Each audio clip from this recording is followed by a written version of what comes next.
Talking about quick tips from the Rise. Just wanted to kind of share with you this morning, or it's morning for me, no telling when you're watching this thing. But just want to share with you today just a real quick tip. A lot of times when we get into youth ministry and we're doing stuff in youth ministry, we can have situations that arise to where they kind of get our focus off of what our purpose is and how we're running and what we're doing. And so once you figure out what you're supposed to be doing, one real good friend of mine says once you figure out which lane you're supposed to be running in, then that's the lane that you need to stay in.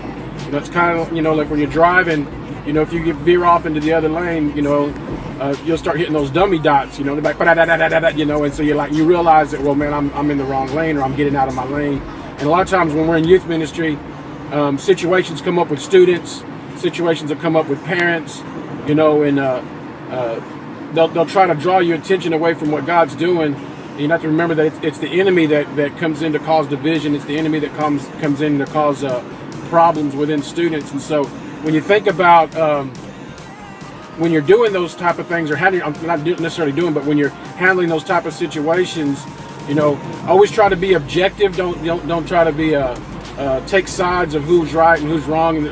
Actually, in the Word of God, it tells us that we're in Corinthians that we're supposed to walk in love, and to walk in love means that we're not seeking out justice, we're not seeking out revenge.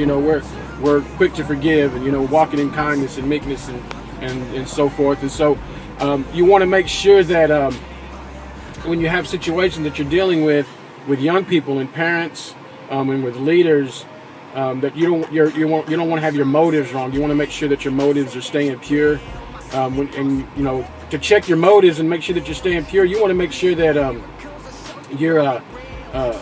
your heart is right. The Word says that our heart can be deceived, and that it can be twisted a little bit. In other words, we think we know what our heart's right, and it's really not right. And so you just need to check your motives. What is it that's motivating you to make decisions? What is it that's motivating you to do certain things? Whether it's with correction, discipline, a student or a leader, whether it's trying to communicate and share with a parent on behalf of your leaders. So when you're thinking about these type of things, you want to always look at the big picture. Don't always focus on the small stuff, because a lot of times the small stuff will get you sidetracked or get you sideways to what you're supposed to be doing in the lane that you're supposed to be running in.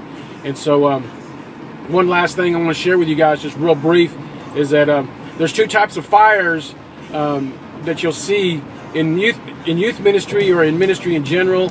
There's two types of fires. The first fire is kind of like a match. When you light a match, it starts to burn, but without any fuel. If that match is not applied to some fuel and accelerated in the flame of that match, it's just going to burn out, and it's not really a big issue. But if you light a match and you add a lot of wood to it, or some charcoal, or some lighter fluid, or gas, you'll find out that you can cause a huge fire. And so you have two types of fires that I call, in youth ministry or ministry. You have the fires that'll burn themselves out. They don't really need your attention. And then you have the fires that are, you're like, man, we're going to need a whole squad of folks to be praying and focusing on this, and maybe even pull leaders or even senior pastors and leadership in to the situation. So the biggest thing you have to determine is what's a big fire and what's a small fire. And when you can figure that out, that'll let you know and make sure that you're running in the right lane and you're not getting sidetracked with different things. And so I just wanted to share that with you guys today. Y'all be blessed.